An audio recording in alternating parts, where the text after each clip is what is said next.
here we are.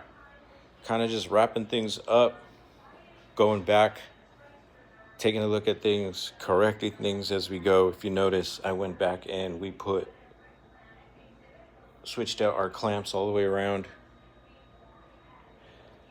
The one down there, we put here. I do have the extra to switch this one out.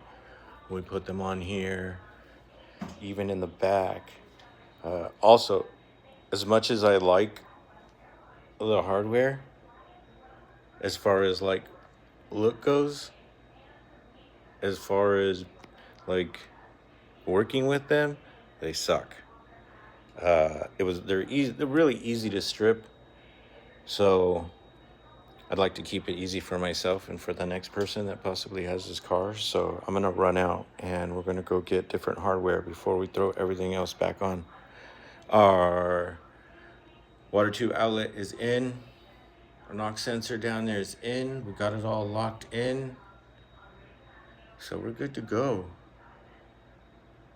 We're just about ready to throw this intake manifold back on. But again, before we do that, I want to go back and switch out the hardware. Yeah.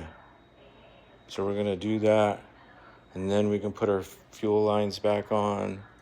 We've got our heater core lines back on. Right?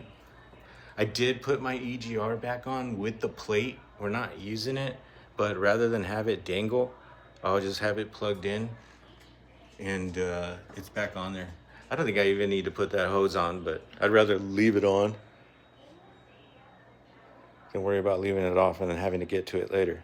So EGR is back on, so that way it can just be mounted to something. We cleaned up all the wiring as best as I could. Even here, cleaned it all up.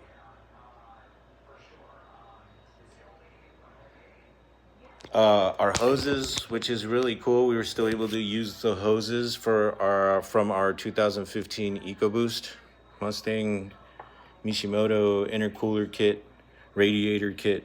So that's what we're using for the hoses, because from my understanding, it's like 1.34 to like 1.36 or 1.37 difference in the inner diameter. So a couple cuts here and there, but man, that's the hoses we used for our radiator.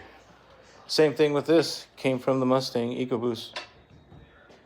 And of course, our Mishimoto setup is crazy. We're almost there, you guys.